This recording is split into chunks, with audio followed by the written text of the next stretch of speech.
Welcome to today's live IELTS class. My name is Adrian and I'm streaming to you from beautiful Budapest here in Central Europe near the Danube. And today we are looking at IELTS listening sections 3 and 4 to complete the listening part of the exam that we started yesterday. Suraz, Amarwadi, Samir, Gaurav, good to see many students joining in. I'm doing great. Thank you for asking. Students, as usual, our materials do come from our websites. Check us out at aehelp.com for the academic version of the test and gieltshelp.com for the general version of the test. On both of those websites, we have 6 full practice exams, over 100 hours of HD video lessons, and a fully interactive course with strategies to get those high band scores. You can also download our app, Academic IELTS Help, from your Google Play or Apple stores. If you have questions, send me an email, Adrian, Adrian, at aehelp.com. And if you want the paper version of our exams, you can buy them from Amazon. Look for AE Helps Academic IELTS or GE Helps General IELTS. And again, a very important reminder to everybody that we will not have live classes until the 14th. On the 14th, we will have 2 live classes, one for members, one for everyone. So until then, we will release a couple of HD videos for you on the channel, but no live classes until the 14th. So just remember that after today, there's a slight break. I will be traveling, so on the 14th, I will continue, and we will maybe make up some of the classes in the coming days and weeks. All right, everyone, here we go. Let's do listening section 3. So this listening section 3 is coming from our 6th exam, and I will play the audio in just a moment for you here. Students, please do not write your answers into the chat when you're listening on a separate piece of paper or separate document, so that you're fair to other students. You don't confuse them with wrong answers. Give them a fair chance, okay? So please wait until we finish section 3 for the answers. Okay, we're going to hop over to the academic website here. You can join aehelp.com by clicking on that red button. Then you get access to your My Student account. And in the My Student account, you get a tour of all the fantastic parts of it. And then you have your audio CDs for these exams, and we're going to use our audio CDs for this listening from the website. And students, if it's quiet for you, please turn up the volume on your side. My side is on maximum volume.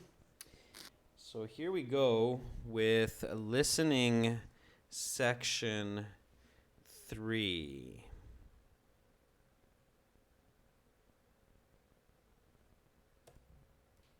Now turn to section 3. Take some time to look at questions 21 to 26.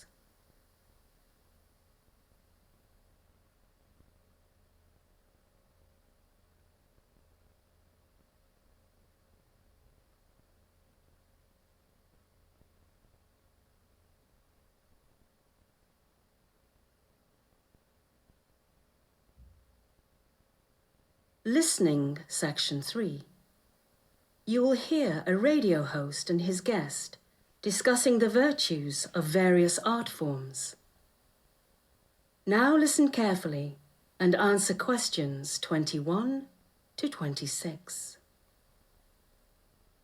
All right, welcome back, everyone. Our next guest is the curator of a major art gallery in the city who has just released his 2nd book on the virtues of art.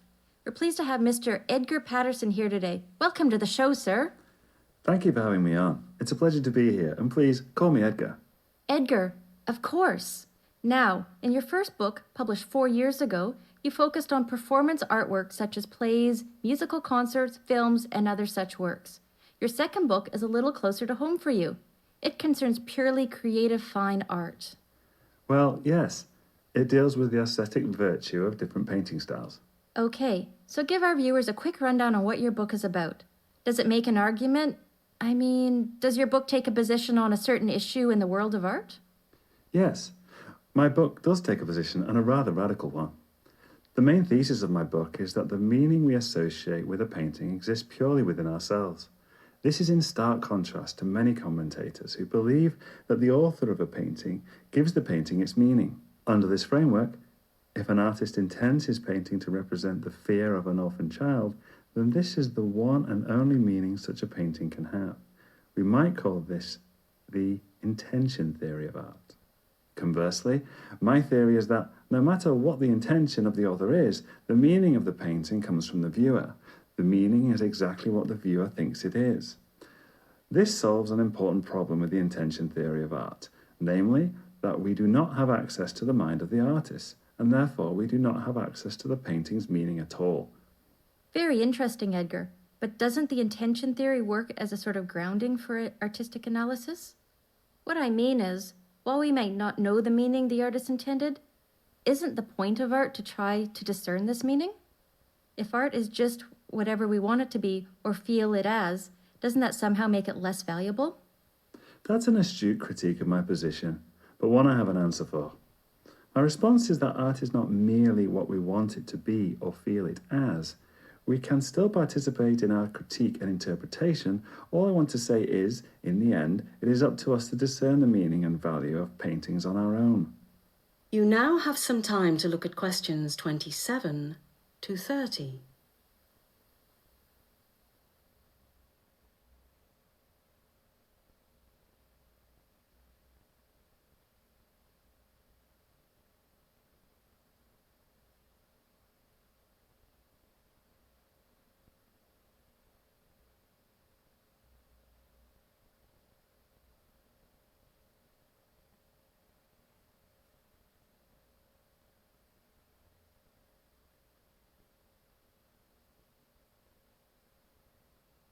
Now listen to the rest of the discussion and answer questions 27 to 30.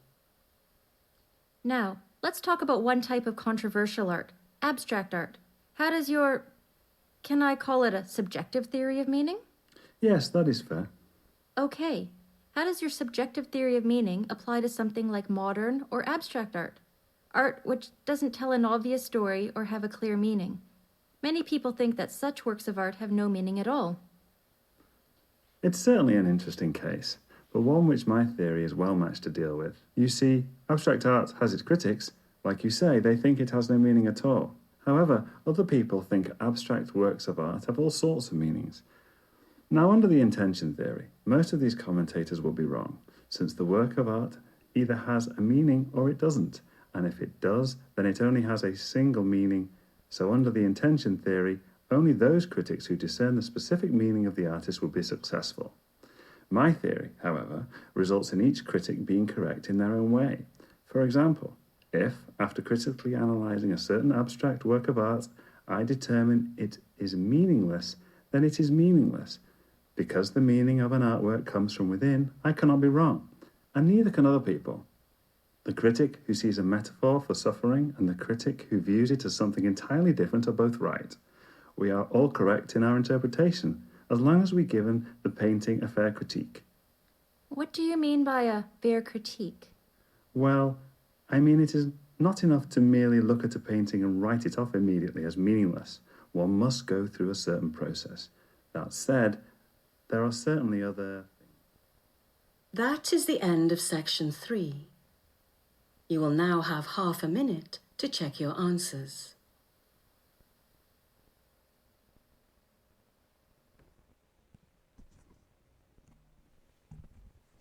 Okay, students, in this last question, you should be able to solve from what the guest said to the host. Just going to stop the audio, and then we will go through the questions together. All right. This may have been somewhat challenging for some of you, as the topic is quite unique. It's talking about two ways to understand art. And some of you are probably thinking, ooh, I hope I don't get this kind of a listening audio or topic in my next IELTS exam. But you don't know that, okay? You could get something difficult.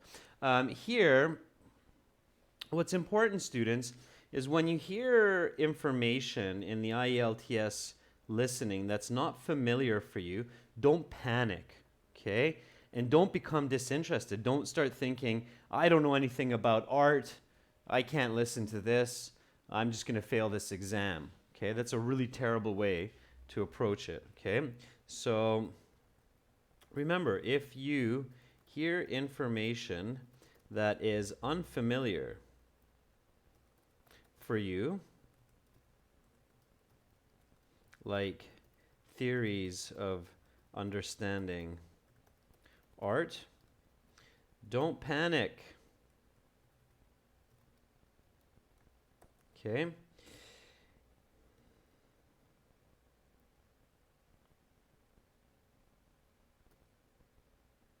Instead, what you should do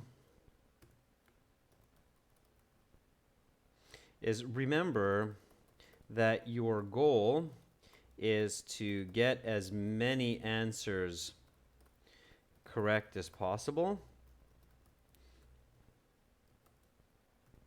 And to do this, you don't necessarily need to know the topic. Okay, I'm going to show you what I mean by that as we go through the answers. So here we go with question 21. So how many books has this guest written? Choose the correct letter, A, B, or C. So when you have your space for 21 on your answer sheet, make sure that you write the correct letter, not the number. Okay? And I see that Amin and Prayakta and Ashwin all are saying B, and that is correct. Okay? So B is correct. If you write 2, you'll get that wrong. Okay? Because it's asking you for the letter, not the number. Okay? So careful. All right, now, what position does the guest give his book's thesis? So what description does the guest give his book's thesis? So is it A, it's a position, B, it's a radical position, or C, it's the intention theory? Okay, the correct answer is B. Okay, so it's radical.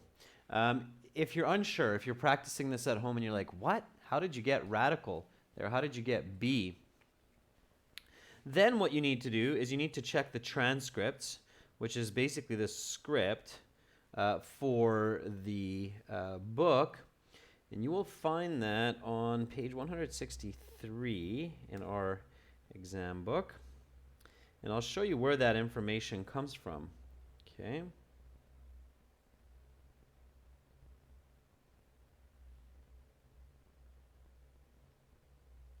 All right. So here the host says, okay, so give our viewers a quick rundown on what your book is about. Does it make an argument? I mean, does your book take a position on a certain issue in the world of art? And then the guest, Edgar, says, yes, my book does take a position and a rather radical one. So he uses the word radical, okay? And then follows the main thesis of my book. So the position is the thesis. What type of a position or thesis? It's a radical one, okay? Pay attention to where the answers are coming from, okay? All right. So let's go back to the questions, and we'll keep moving forward. And I'll keep showing you how logic and listening. So again, you didn't really need to understand too much about books. You just needed to understand the phrase that his position is a radical one. Okay? Let's jump back to the questions. All right. Which statement best describes the intention theory of art? Now, of course, intention, it's good to know this word. It can be a little bit tricky if you're not familiar with the word intend. Okay, this is intention coming from intend. Intend meaning want to do. Okay, so intention means to want to do. So want to do theory of art. A, the author creates an artwork's meaning. B, the meaning comes from the viewer. C, there is no meaning outside of the viewer's intention. And Zainab says it's A. And Ashwin agrees that it's A. And you're correct. The answer is A. Okay? And again, when you're thinking about this, you can realize that you don't need to understand art. You don't need to know these theories. You can get it just from the words as long as you have that lexical resource. So the author creates an artwork's meaning. The author, instead of creates, we can use the word intends. Okay? The author intends an artwork's meaning, and that makes sense. It's the intention theory. The artist decides what they want their picture to be about. So that's the intention theory of art. What is the biggest problem with the intention theory? So what is this big problem with this theory? Is it A, we do not have access to the mind of the artist? B, the intention is not our own, so we cannot discern it? C, it lacks grounding. Samir with 3 flames is saying it's A. Okay. And you're correct, Samir. Amin, you're correct also. So number 24 is A again. All right. We do not have access to the mind of the artist. So think about this, students. Again, it's very logical. If I have a painting with 3 lines like this, okay, and this is the painting. This is a beautiful picture. It's worth thousands and thousands of dollars. What is it, right? The author, the person who created it, believes that there's a meaning. I'm the author. I think that this is a painting of the ocean and the waves. Maybe some of you thought that, maybe some of you thought different. But the problem in trying to understand this painting's meaning is that you do not have access to my mind. Okay? Now, if you think about this logically, and again, logic is your friend, then these 2 questions, 23 and 24, makes sense, okay? Intention theory of art. The author creates the meaning. What's the problem? We do not have access to the mind of the artist. So if you read these questions and answers carefully, you should be able to figure out with logic that these 2 answers make sense for this question, even if you're not 100% sure about the meaning of intention. Is that clear? Is it understandable how logic and using information between questions can help you to gain confidence and figure out the right answer? Okay. Now, you can only do this. Thank you, Carolina. Thank you, Zainab, for the answer. You can only do this if you stay calm. Okay. If you start panicking at the beginning because you think, I have no idea about art, this is too strange for me, and that's where your mind starts to wander, then you will have a much lower chance of being able to logically and critically think about these answers. Okay, so yes, Samir, you have to stay calm and composed. The best possible situation is being calm and composed. So this is a tip. Keep in mind that if you panic because of an unfamiliar topic, your ability to effectively apply logic to problem solving and getting correct answers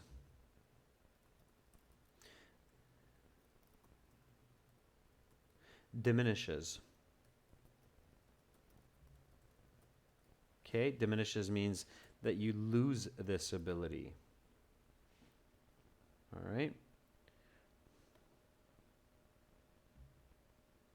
Okay. So keep that in mind, students, as we go forward. Okay.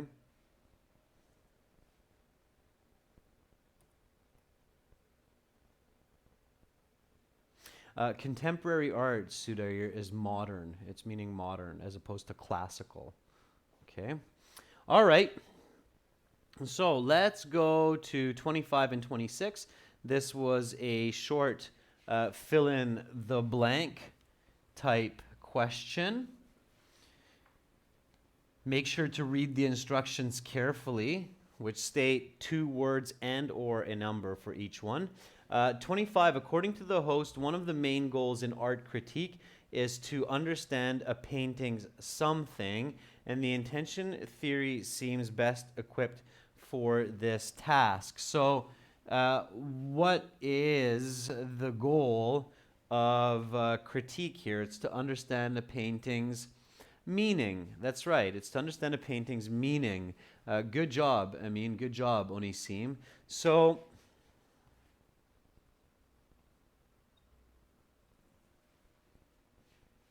all right. So it's to understand the painting's meaning. Again, if you didn't get that, it's probably because you panicked. They repeated that answer several times, and I just want to show you this. So when you hear a word being emphasized, both of these words were actually emphasized in the audio, then it's more difficult to catch if you're panicking. So again, if we just quickly jump to the transcripts, then you will see very clearly, and of course when you see it, you're like, aha, well, yeah, there it is. So then you will see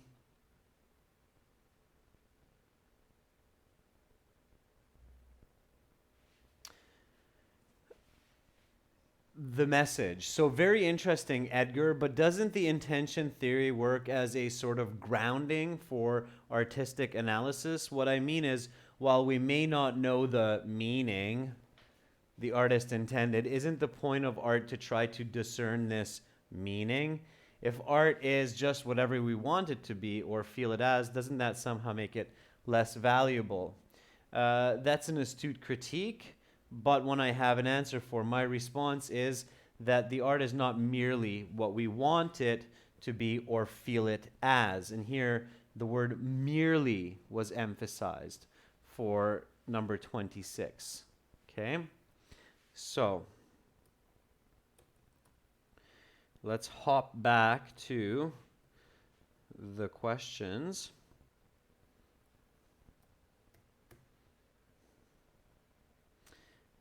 And now you know the answer for number 26. And this, the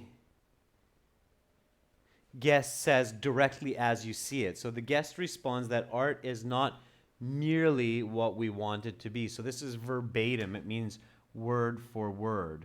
Okay? Does everybody know the meaning of merely? So Zainab, Samir, Dr. Khori, do you know what it means, merely? What is the meaning of that? Yeah, it means says only. Yeah, it's only or just. Absolutely. Okay. All right, good. Let's keep going with the remainder. So you had a little bit of time here to review. And when you're reviewing, so here you have to fill out this form or this table. It says this column is a situation. This column is the intention theory, which is the classical theory. And then here is the author's theory of the subjective meaning theory. Subjective is a good word to know here, meaning it's from each person's position. And then when we look at the possible answers, you see that critic is wrong, critic is something, critic is right, critic is right. So just again by logic, we know that 27 has to be either right or wrong. 28 has to be either right or wrong. And in this form, again, logic could have helped you a lot, even if you didn't catch the audio. So the situation is the critic thinks critically about an artwork and judges it to have no meaning. According to the subjective theory, so according to the guest's theory, the critic is right. Why? Because according to this theory, as he explains, it's each person decides the meaning of the artwork. So here, if you say, well, Adrian, I think that your painting of these squiggly lines is not the ocean, it doesn't have any meaning at all, then you are correct. Okay? But according to the intention theory, and many of you are already on this, Amarwadi and Samir and Jansi, you're saying that it's wrong. And that's the right answer. Okay? So wrong is the right answer. Make sure you spell it correctly. It's given there. So the critic is wrong. Why? So why is 27 wrong? Anybody? So it's a good answer, but can you tell me why it's wrong? So why is that? Why is this wrong? So why is the critic wrong if the critic says that there is no meaning? Yeah, Onisim, very good. So Onisim says, well, it's because the intention of the author. Because the painter says that there's meaning. So if I say that this is the ocean and I'm the author, I created this painting, I'm the painter, then there is meaning. So the critic is wrong to say, if anybody says, Adrian, that's nothing, and then according to this theory, that's wrong. Okay? So Shang Hung, it's because the meaning is from the painter, the author, not the viewer. Okay? All right, next one. Critic does not think critically about an artwork and judges it to have no meaning. Critic is wrong, and according to the subjective meaning theory, the critic is, what's 28? So Arun says it's right. Samir says it's right. The correct answer is wrong. Why? So in both cases, it's wrong. Pay careful attention. Again, you can figure this out by looking carefully. So why is the critic wrong? And again, you can get this without understanding all of the audio, as long as you understand a little bit of what the man is saying. Then you can figure this out. So why is the critic wrong in this case also? Onisim says the critic has not Onisim says the critic has to transcend himself into the author's view. So Onisim, what you're saying is that the critic has to think critically. Notice the big difference between these two, okay? Don't ignore. These are very important for these types of questions, okay? The situation is very, very, very important, all right? So here, critic thinks critically about an artwork. Here, critic does not think critically about the artwork. And this man, he said that, well, you have to pay attention to the artwork. You have to think about it carefully. You can't just quickly look at that for 2 seconds and say, oh, that's nothing. You have to at least try to see that, okay, this one's a little shorter line, this one's longer, they're different patterns, maybe there's something there, maybe it's an ocean. So pay careful attention to the situation. Last one, critic understands the author's meaning. So the person looking at the painting says, yeah, I get it, that's the ocean, those are waves. Intention theory, critic is something, and subjective meaning theory, critic is right. Of course, because the critic has their own perspective, so they have to be right for this subjective meaning theory. In the intention theory, yeah, exactly, 29 is right. Okay, so if you understand the intention theory, so I draw something like this, then you can say, well, that's a smiley face, and you're correct. That's my intention. That's what I drew. That's what you said. We're correct. Okay? So everybody's correct. You're correct. I'm correct. It's clear that that is a happy face. Okay? So that was that part of 3. And now we had one more question, and I kind of purposefully got to this one a little bit late because this question, number 30, is an inferred answer. That means that you have to listen to the audio carefully,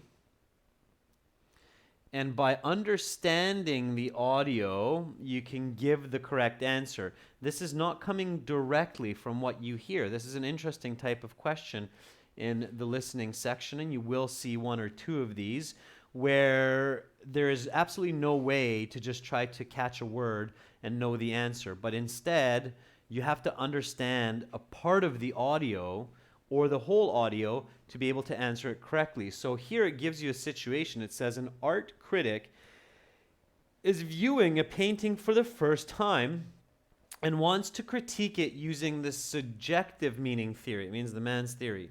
Determine whether the critic has satisfied the constraints, the rules of the theory with regard to his critique of the painting.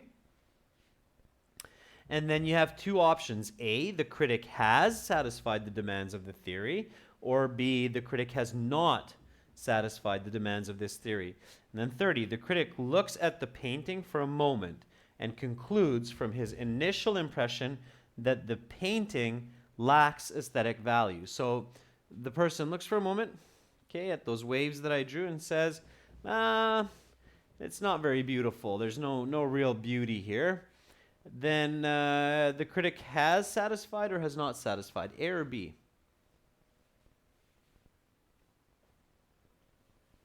Okay. Is it A or B? The correct answer here is B. Why? It's not A, it's B, so Canon got it. Why? There's 2 pieces of information in this statement that let you know that the correct answer is B.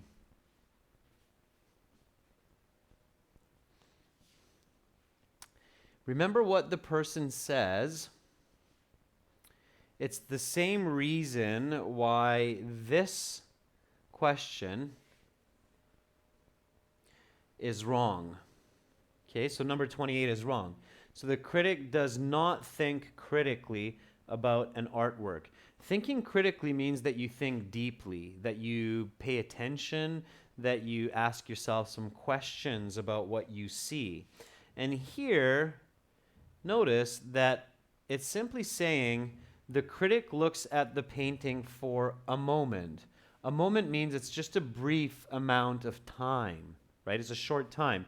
And then to help you more, because somebody might say, well, that's not enough for me to figure out that that's B, so he's not paying enough attention. He says, from the initial impression. Initial impression is like first impression. So just a quick glance and first impression without looking deeply at the painting or the picture, I say, it's not beautiful, there's no value here.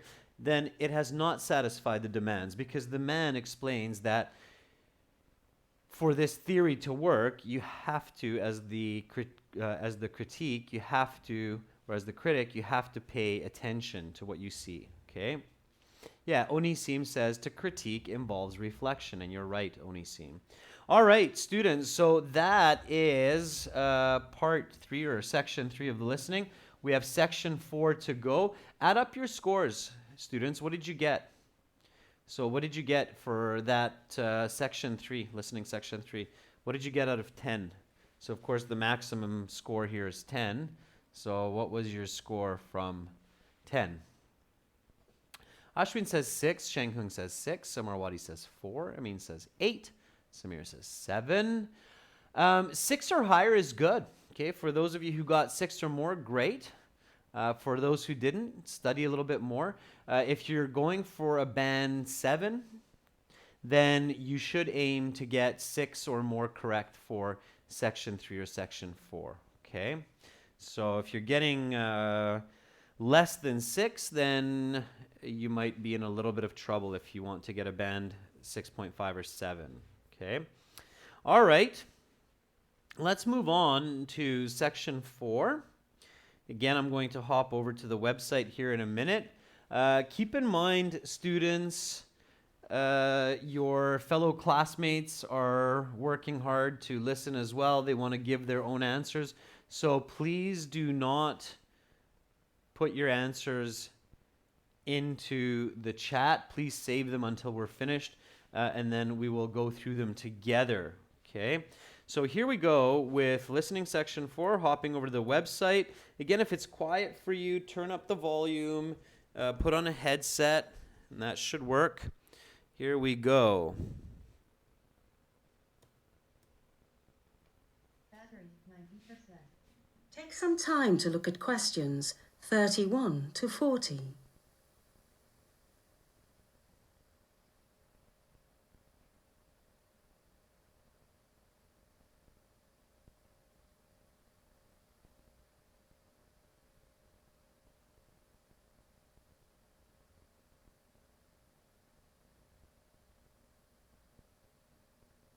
Listening section 4. You will hear a lecture about road infrastructure and its connection to economic prosperity. Now listen carefully and answer questions 31 to 40. Roads have been connected to economic prosperity for millennia. The first roads were thought to have been created by repeated animal grazing and then utilized by humans as ready-made routes for travel between adjacent lands. These roads, evidence for which exists going back 12,000 years, were likely not connected so much to economic prosperity as to survival itself. These roads allowed hunter-gatherers faster access to greater swaths of land. The first paved roads were used in ancient Egypt about 4,500 years ago. Historians theorize that these roads were the first roads used for trade in our history. These roads also would have been used to transport items, such as building supplies.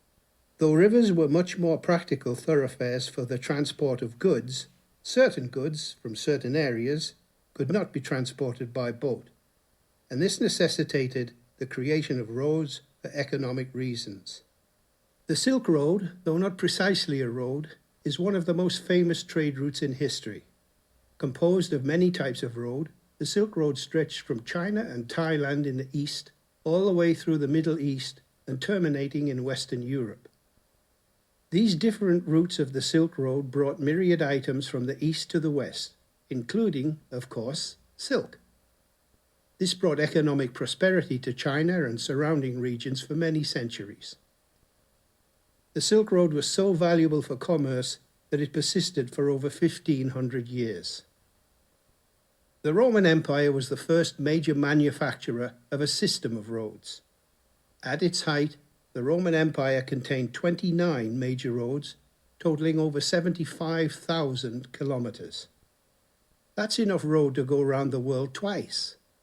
Notably, this is almost the precise total length of the modern United States interstate highway system. These roads connected the vast lands of the empire and brought an intertwined economic prosperity to the diverse regions of the empire. Furthermore, the roads were used for military transportation, giving the Romans a massive strategic advantage over their less advanced adversaries. Through the Middle Ages, roads continued to be built and used for trade and commerce, though technological advances were virtually non-existent. Though tar-based roads were used briefly in the Arab Empire in the 8th century, This technology would not take off for another millennium. Today, our roads and highways connect our communities, countries, and economies. They are the modern trade routes by which we are all connected to each other. The modern world would not be possible without the vast expanse of road infrastructure. One interesting development in the history of road infrastructure was the advent of underground systems. The first such system, the London Underground, opened in 1863. Such subterranean routes greatly increase the volume of human life that a city can sustain, thus increasing that city's economic output. London would not be a fraction of the economic powerhouse it is today without its underground rail system. The same can be said for virtually every other major economic centre. Underground systems are the next generation of economic generators. While roads move goods which create economic prosperity, underground systems move human capital, which creates further economic prosperity. What is the next great advance in ground transportation? Some futurists have theorized about a system of tubes propelled by air pressure or other means, which would transport individuals vast distances in short times. Such a system could move humans at unprecedented speeds, perhaps with an economic footprint far less than that of subterranean networks. Such tubes could even be built underwater. Imagine such a system connecting New York to London or Tokyo to San Francisco. It would be incredible. Whatever lies ahead for humanity, roads have gotten us to where we are, and they are very likely to play a prominent role in getting us to where we will be next, in one form or another.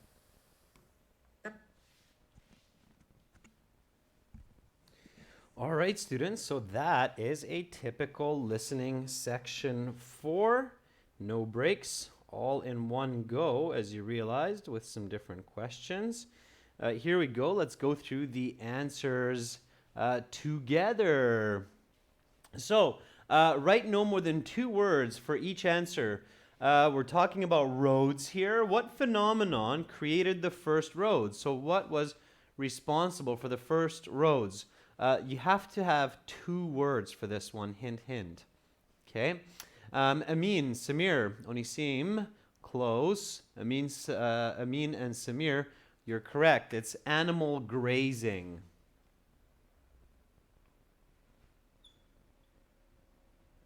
Okay. Grazing is when animals are eating the grass.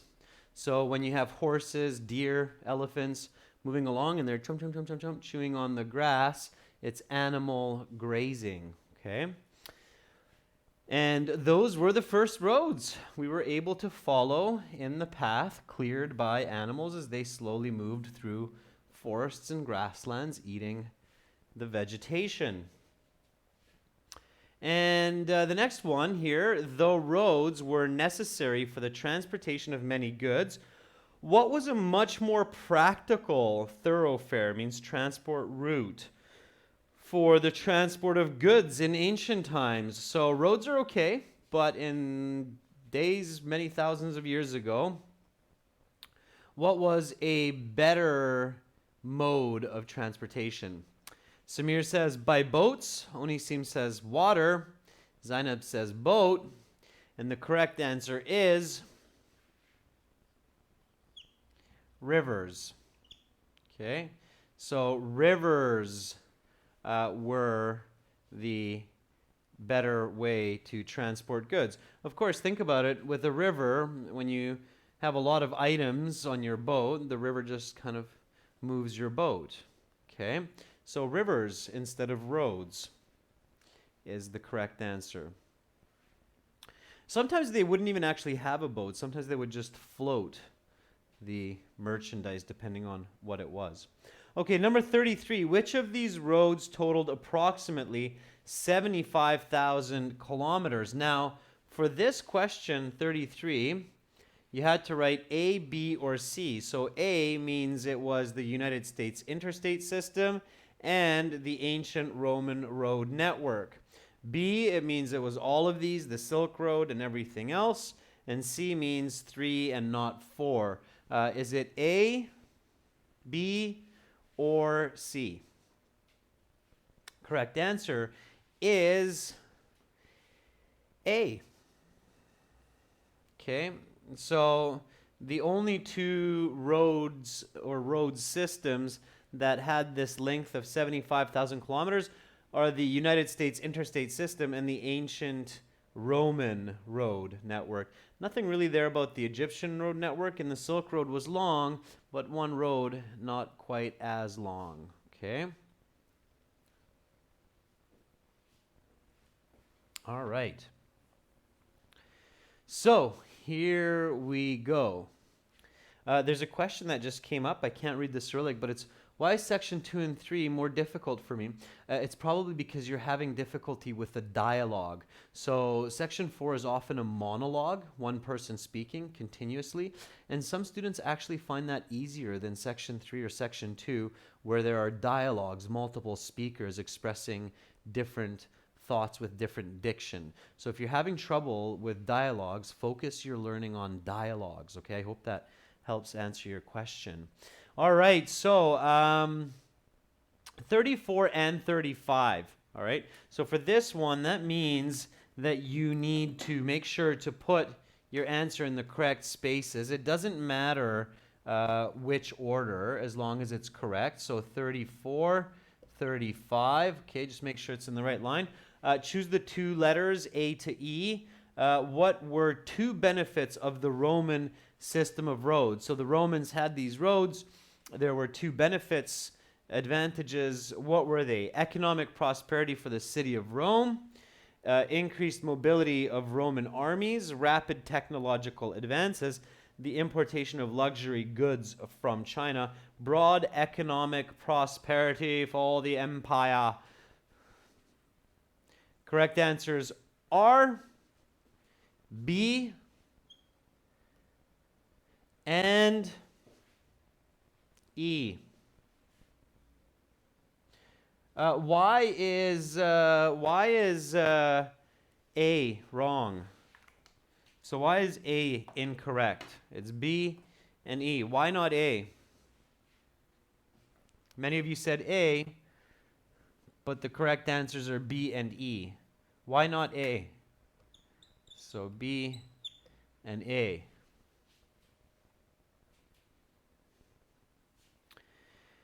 You have to pay attention to the questions as well. Okay? So,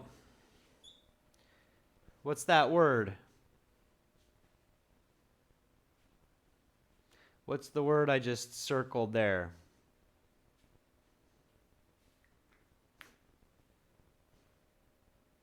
It's the city. Oh, sorry, it's not A. Sorry. B and E. Mona, thank you for that. So it's B and E. Brain confusion.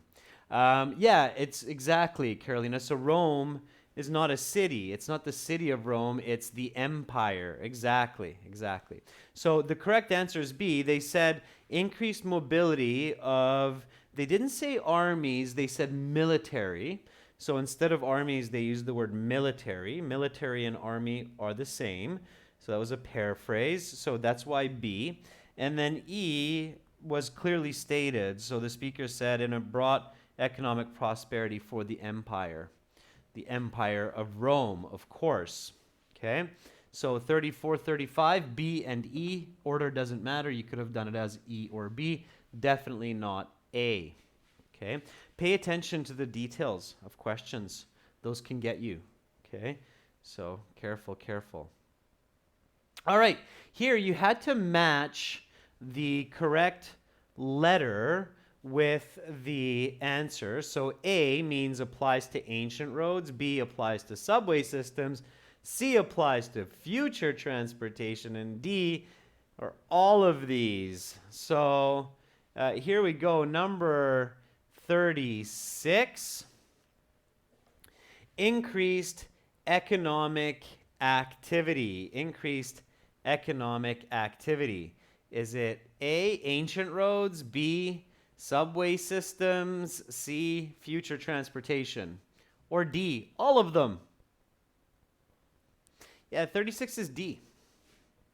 Okay, so D, because we just saw that economic prosperity for the Roman Empire means ancient roads for sure. Subway systems, the speaker said it moves human capita, so human economy, right? Moving bodies, people to their jobs. And C, of course, in the future, we will still be fueling our economy by the use of roads, and the speaker clearly says that. So number 36 is D, okay? All right, 37, responsible for the growth of modern cities. Responsible for the growth of modern cities, A, B, or C. Charlie says it's B, Onisim says it's B, Amarwadi agrees, many people agree, yes, and that is correct. So the speaker says subway systems built modern cities, such as London. Okay, very good. Used for military transportation, so for moving armies, number 38. So moving along the road, using the road to move armies. Samir says D, Mona says A, Educational Guruji says A, and those who are saying A are correct. Okay? So, yeah, students, don't get confused here. How often do you see soldiers going on subway systems in public? Not so much. That would not be so smart, okay? Unless it was a secret subway. Can you imagine sending a military through a subway system? It wouldn't be very difficult to stop that military. They're moving underground if we know where they are. So I definitely would not put those poor soldiers into a subway tunnel. Okay, applies to future transportation. Yeah, we don't know that. Okay. All right. Moves human capital. So 39 moves human capital, moves people. Okay, human capital. Number 39. Yeah, subway systems. That's right. Okay, B. So far D, B, A, B. And will move humans at unprecedented speeds around the world. Number 40. So the last one. Will move humans. It's pretty easy, this one. If you look at will move. Will is the future. And the future is the future. So C. Don't overcomplicate. Okay? Be confident in your answers. C is correct. All right, so it's D, B, A, B, C. Okay, that's the correct set of answers there. Add up your scores, students. So in section 4, you should also be going for at least 6, 5, 6, hopefully a 7, and then you will get a good band score. For those students who were here in yesterday's class also, add up your scores from 40, okay? So your total section 1, section 2, section 3, and 4, add them up. What did you get? What was your total from 40? What did you get? Okay, and I'll tell you your band score in just a second. I'll hop over to our website here. And on our website, in the very bottom, let me just darken up the screen so you can see the brighter backdrop. Okay. So I'll tell you what band it is. At the bottom of our website, you see this score calculator. It's right there. Okay, you can click that, and then it will open up the score calculator. And then in the score calculator, the first one here is the listening. It's out of 40. Okay. And Ashwin had 28, Ashwin, right? Okay, so if you type in your raw score, it will tell you that that is a band 6.5. Okay. If you got 29, it is still a band 6.5. If you got 18, that is a band 5.5. 18 is a band 5.5, okay? Now remember, spelling does count. Capital letters, plurals, they all count. If you got 32, I see that RT Saini got 32. 32 is a band 7.5. Amin Isayev got 30. 30 is band 7. Okay, band 7 for 30. And Zainab, you got 21. 21 is a band 5.5. All right, students, so that is the score calculator on the bottom of the website. And of course, to maximize your learning, be sure to join our premium package. When you join the premium package, you will have access to all of these goodies. You have access to 6 interactive IELTS practice tests that you can do on your phone. You have a full online course with strategies and tips for all sections. It's interactive. It's about 400 different slides. You have a curriculum book, a student workbook study plan. You have 6 practice exams in PDF. You have over 100 hours of video lessons. You have 10 audio CDs with lots of different materials. And you have even additional services for statement of purpose, CV assistance, and editing and more. Okay, so join that premium course. It's definitely worth it. And for general IELTS students, it's this one here with the green background. Click that big red button there to join us. And that, students, is all for today's class. Just remember, I will be back on the 14th, okay? So next live classes will be on the 14th of September. Until then, I will be away. And until then, make sure to use the course, use our app, Academic IELTS Help. Practice lots, practice every day, get feedback on your work. It's very, very important. Keep up the good fight. It is worth it. There is light at the end of the tunnel and wonderful, wonderful futures ahead of you. Believe in yourself. Your minds are supercomputers. They are the greatest and best in the living world. So be confident, and I will see you when I get back. Much love to all of you. Bye for now.